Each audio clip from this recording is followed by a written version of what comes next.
ഞാൻ പോസിറ്റീവായിട്ടിരിക്കാൻ തന്നെയാണ് ആഗ്രഹിക്കുന്നത്. എന്നാൽ എന്നെ ചുറ്റി നെഗറ്റീവായിട്ടുള്ള ആളുകൾ ഇരിക്കുന്നത് കൊണ്ട് തന്നെ എനിക്ക് പോസിറ്റീവായിട്ടിരിക്കാൻ കഴിയുന്നില്ലെന്ന് മാത്രമല്ല, അത് എന്നെ നെഗറ്റീവായിട്ട് അഫക്റ്റ് ചെയ്യുന്നു. അപ്പോൾ ഇവരെ നമുക്ക് എങ്ങനെ ഹാൻഡിൽ ചെയ്യാം?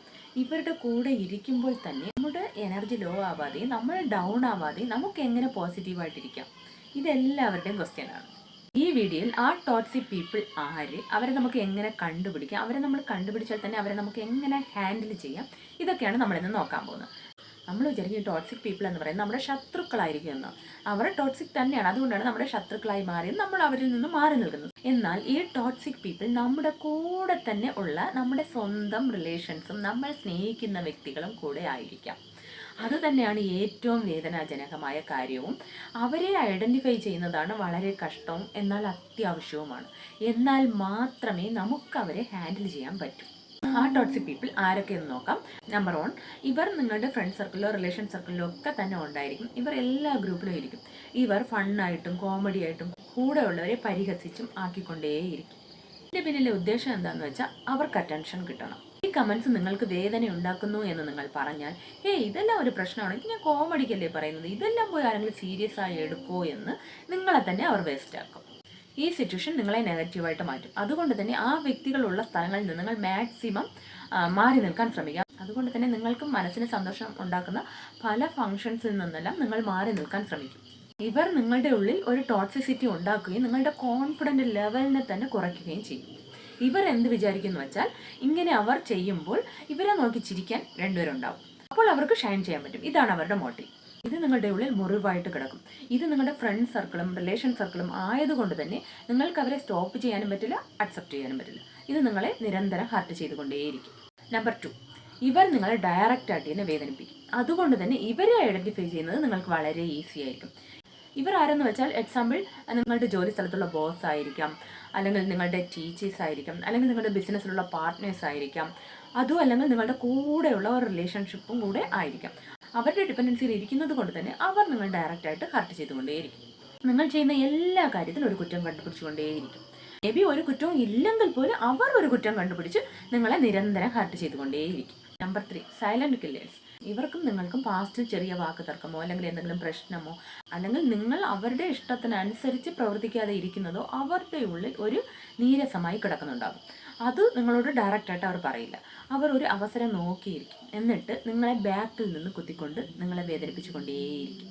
ഇവരുടെ കൂടെയുള്ള ലൈഫ് എന്ന് പറയുന്നത് കൺഫ്യൂഷനും ഭയവും ഒക്കെ നിറഞ്ഞതായിരിക്കും.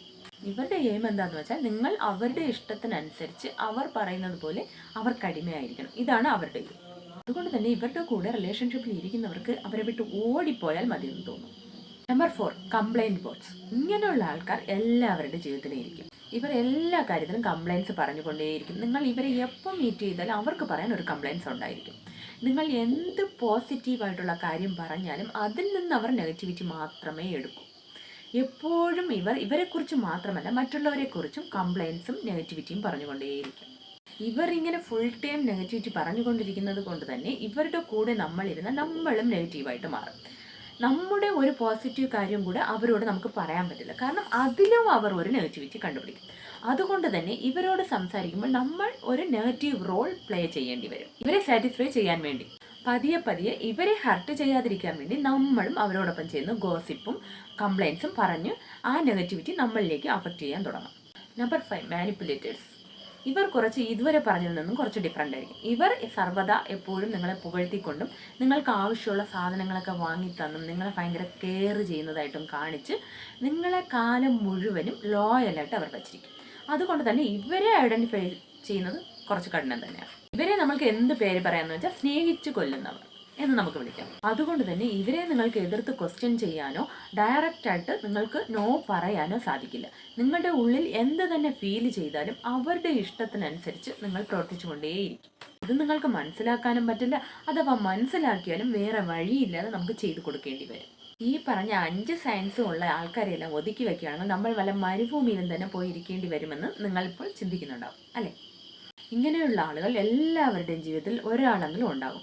എന്തിന്, നമ്മുടെ ഉള്ളിൽ തന്നെ ഈ ടോക്സിസിറ്റി ചിലപ്പോൾ ഇരിക്കാം. ശരിക്കും ഒരാൾ ടോക്സിക് എന്ന് എങ്ങനെ കണ്ടുപിടിക്കാം?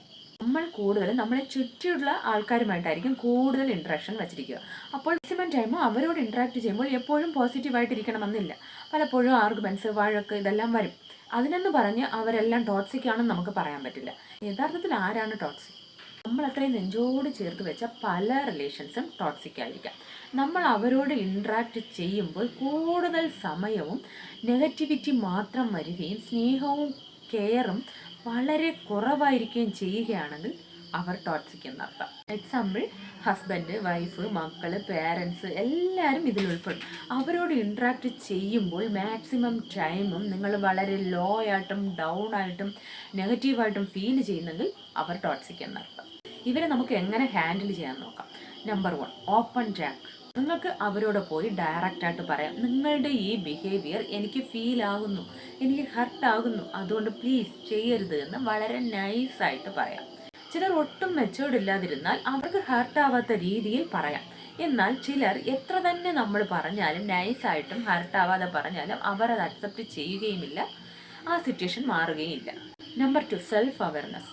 നിങ്ങൾക്കൊരു വ്യക്തി ടോക്സിക് ആണെന്ന് മനസ്സിലാവുകയോ അല്ലെങ്കിൽ ഡൗട്ട് തോന്നുകയോ ചെയ്താൽ അവരോട് ഇൻട്രാക്ട് ചെയ്തിട്ട് വന്നിരുന്നതിന് ശേഷം നിങ്ങൾ എങ്ങനെ ഫീൽ ആകുന്നു എന്ന് ചെക്ക് ചെയ്യുക. നിങ്ങൾ ഡൗൺ ആയിട്ടോ ലോ ആയിട്ടോ ആണോ ഫീൽ ചെയ്യുന്നത്, അല്ല പോസിറ്റീവായിട്ടാണോ ഫീൽ ചെയ്യുന്നതെന്ന് ഒന്ന് ചെക്ക് ചെയ്യുക. നമ്പർ 3, നിങ്ങൾ എപ്പോഴും ഒരു പീപ്പിൾ പ്ലീസർ ആയിട്ടിരിക്കുന്നത് നിർത്തുക. ഇവരാണ് ഏറ്റവും കൂടുതൽ ഈ ടോക്സിക് പീപ്പിളിൽ നിന്ന് കൂടുതൽ അഫക്റ്റ് ആവുന്നത്. കാരണം ഇവർക്ക് സ്ട്രെയിറ്റ് ഫോർവേഡ് ആയിട്ട് അവരുടെ മുഖത്ത് നോക്കി നോ എന്ന് പറയാൻ പറ്റില്ല. ഇവർ തിങ്ക് ചെയ്യും, ഞാൻ അങ്ങനെ പറഞ്ഞാൽ അവർക്ക് ഹർട്ടാവുന്നു, അതുകൊണ്ട് തന്നെ ഇവർ നിരന്തരം ഹർട്ടായിക്കൊണ്ടേയിരിക്കും. അങ്ങനെ ഇരിക്കേണ്ട യാതൊരു ആവശ്യവും ഇല്ല. നിങ്ങൾക്കിഷ്ടമില്ലെങ്കിൽ സ്റ്റോപ്പ് എന്ന് പറയാനുള്ള എല്ലാ അധികാരവും നിങ്ങൾക്കുണ്ട്. ഫസ്റ്റ് നിങ്ങൾ പ്രാധാന്യം കൊടുക്കേണ്ടത് നിങ്ങൾക്ക് തന്നെയാണ്. അതും നിങ്ങളുടെ മെൻ്റൽ ഹെൽത്തിന് പ്രാധാന്യം കൊടുക്കുക തന്നെ വേണം. അല്ലെങ്കിൽ നിങ്ങൾ മരണം വരെ അവരിൽ നിന്ന് നെഗറ്റീവായിട്ട് അഫക്റ്റ് ആയിക്കൊണ്ടേയിരിക്കും. നമ്മൾ പ്രോബ്ലത്തിൽ കോൺസെൻട്രേറ്റ് ചെയ്യുമ്പോൾ നമ്മൾ പ്രോബ്ലത്തിന് ഉള്ളിലും, സൊല്യൂഷനിൽ കോൺസെൻട്രേറ്റ് ചെയ്യുമ്പോൾ നമ്മൾ പ്രോബ്ലത്തിന് വെളിയിലും വന്ന് ആ പ്രോബ്ലത്തിന് ഒരു കൺട്രോൾ ഉണ്ടാവാൻ തുടങ്ങും. നമ്മൾ ചുറ്റിയിരിക്കുന്ന നെഗറ്റീവ് പീപ്പിൾ കാരണം നമ്മൾ നെഗറ്റീവായിട്ട് അഫക്റ്റ് ആവുമ്പോൾ നമ്മുടെ സന്തോഷത്തെയും സമാധാനത്തെയും നമ്മൾ അവർക്ക് പണയം വയ്ക്കുകയാണ് ചെയ്യുന്നത്. അവർ എന്ത് നെഗറ്റിവിറ്റി കാണിച്ചാലും ഞാൻ പോസിറ്റീവായിട്ടിരിക്കുമെന്ന് ഒരു ഉറച്ച തീരുമാനമെടുക്കണം. മറ്റുള്ളവരുടെ ഹാർഷ് കമൻസ് നമ്മുടെ ലൈഫ് സ്റ്റോറിയാക്കി മാറ്റാതെ നമ്മുടെ ലക്ഷ്യത്തെ മാത്രം നോക്കിപ്പോണം. നമ്മൾ എന്തൊക്കെ ചെയ്താലും എന്തൊക്കെ ഫോളോ ചെയ്താലും നമ്മൾ എവിടെ പോയാലും നമ്മളെ ഈ നെഗറ്റീവ് പീപ്പിൾ അട്രാക്റ്റ് ചെയ്തുകൊണ്ട് നമ്മളെ പിന്തുടർന്ന് വരികയാണെങ്കിൽ നമ്മൾ മനസ്സിലാക്കേണ്ട മറ്റൊരു സത്യമുണ്ട്. നമുക്കുള്ളിൽ ഏതോ ഒരു നെഗറ്റിവിറ്റി ഇരിക്കുന്നു. എക്സാമ്പിൾ, നമ്മുടെ പാസ്റ്റ് ലൈഫിൽ നടന്ന ചില ഇൻസിഡൻസ് ഉണ്ടായിരിക്കും. ചില മുറിവുകൾ ഇങ്ങനെ ഉണങ്ങാതെ കിടക്കും നെഗറ്റീവായിട്ട്. അത് നമ്മൾ ഹീൽ ചെയ്താൽ മാത്രമേ ഇതിൽ നിന്ന് മോചനമുണ്ടാവൂ. അതിനെന്ത് ചെയ്യാമെന്ന് വെച്ചാൽ, അങ്ങനത്തെ ഇൻസിഡൻസ് എല്ലാം നിങ്ങളുടെ ആ മനസ്സിൽ കിടക്കുന്ന മുറിവുകളെല്ലാം ഒരു പേപ്പർ എടുത്ത് എഴുതുക. എന്നിട്ട് അതിനെ ഹീൽ ചെയ്യുക. ഹീൽ ചെയ്യാൻ നിങ്ങൾക്ക് ഈ ഹോപ്പണോപ്പണോ, പ്രെയർ, മെഡിറ്റേഷൻ ഇങ്ങനത്തെ കാര്യങ്ങളെല്ലാം നിങ്ങൾക്ക് യൂസ്ഫുൾ ആയിരിക്കും. അങ്ങനെ നമ്മൾ ഹീലാവുമ്പോൾ തന്നെ ഈ നെഗറ്റീവ് പീപ്പിൾസ് എല്ലാം നമ്മുടെ ജീവിതത്തിൽ നിന്ന് തൂക്കിയെറിയപ്പെടും. അതിനുള്ള സിറ്റുവേഷൻസ് എല്ലാം യൂണിവേഴ്സ് തന്നെ കൊണ്ടുതരും. നമ്മളൊന്നും ചെയ്യേണ്ട ആവശ്യമില്ല, നമ്മൾ ഓൺലി ഹീലാവണം. അപ്പോൾ തന്നെ ഈ നെഗറ്റീവ് പീപ്പിൾസ് എല്ലാം നമ്മുടെ ജീവിതത്തിൽ നിന്ന് മാറിപ്പോകുമെന്ന് മാത്രമല്ല, നമ്മുടെ ജീവിതത്തിൽ പോസിറ്റീവായിട്ടുള്ള വ്യക്തികൾ വരാൻ തുടങ്ങി നമ്മൾ സക്സസ്സിലേക്ക് പോവുകയും ചെയ്യും. നെക്സ്റ്റ്, നമ്മുടെ പോസിറ്റിവിറ്റിയെ നമ്മൾ ഉയർത്തിക്കൊണ്ടേ പോകണം. ദിവസവും അതിനെ വർദ്ധിപ്പിച്ചുകൊണ്ടേ പോകണം. അതിന് പ്രാധാന്യം കൊടുക്കണം.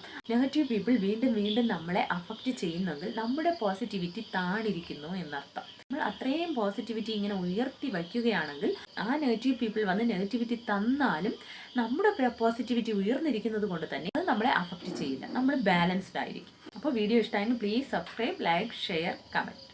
എല്ലാവർക്കും സന്തോഷവും സമാധാനവും സമൃദ്ധിയും ഉണ്ടാകട്ടെ. Thanks for watching.